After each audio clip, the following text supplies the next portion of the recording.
Well, tonight, new heart-stopping video shows the moment a stabbing unfolded on the City Link's Gold Line involving two passengers. The incident happened earlier this month and highlights an issue CAT's new interim CEO is now trying to fix. Well, good evening. Thanks for joining us at 10. I'm Alicia Barnes. And I'm Brian Blakely. Safety concerns on Charlotte Public Transit came to a head just last week after an argument ended with a passenger and a bus driver pulling out guns and firing shots. Well, Queen City News reporter Daniel Pierce live tonight in Uptown. Yeah, Daniel, you have new details on the driver's job status.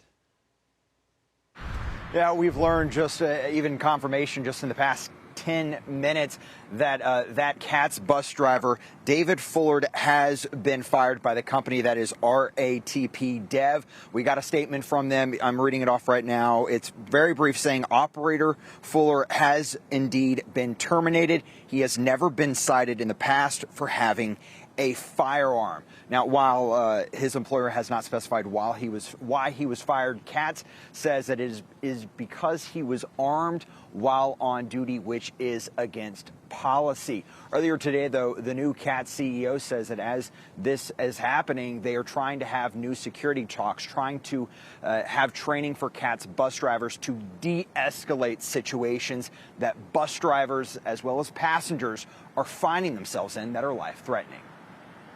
I do not think that it is beneficial to CATs to make the assumption that our riders and our operators are safer if they are armed. CAT's leaders are condemning the actions which led to a shootout on a bus in the middle of the morning last Thursday. I understand everyone's need to protect themselves.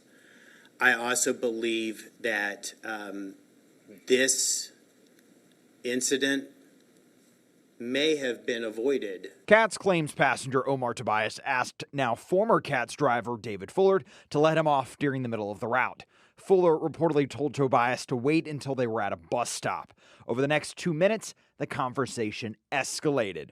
CATS claims Tobias pulled out a gun and approached Fullard, who also pulled out a gun he had. The two began to shoot at each other, all while other passengers hid in the back of the bus. While a judge agreed Fullard had a right to defend himself, he was still fired. We have to be able to de-escalate these situations before they become exchange of gunfire. If they believe that it is in the best interest, and they can do that safely, to let the passenger out, even at an undesignated stop, that's completely a reasonable action. Amid security talks, CATS is releasing video of the moment a passenger stabbed another passenger.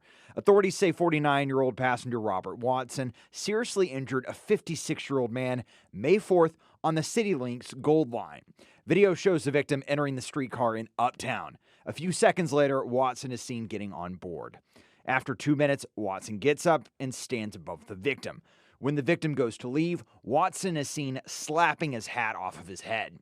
The two began to fight where, over the course of 49 seconds, Watson reportedly stabbed the victim repeatedly in the side. He then walked off. But they don't reflect the thousands of daily trips that occur with no incident at all. We have taken actions that are reasonable to help to protect our operators and our customers. Now, on those security talks, the new CEO is talking about trying to increase bus ambassadors. These will act as liaison between the passengers and the bus drivers to try and de-escalate and minimize some of that interaction. There is also talks about bringing in a contracted security company in early, so that way they can help fill some of the security vacancies that need to be on the buses and also the streetcars, because right now Allied Universal, the current contracted company, is not able to fill all of the vacancies that they have whenever it comes to a job like this. Live in Uptown, Daniel Pierce, Queen City News. Yeah, a lot of calls for increased safety, Daniel, and these safety issues with CATS date all the way back to last year when a bus driver was murdered while on the job. Police say Ethan Rivera was shot and killed by another driver, Darian Tavachit, over road rage. That suspect faces murder and weapons charges and is set to be in court next month. CAT's also working to fix another issue, derailments. Agency leaders revealed tonight they're exploring safety enhancements after 2 derailments on the light rail system. And those enhancements include adding monitoring software to identify problems with a bearing and wheels. Cats will start with adding those changes to vehicles with more than 600,000 miles. It'll be a 12-month process.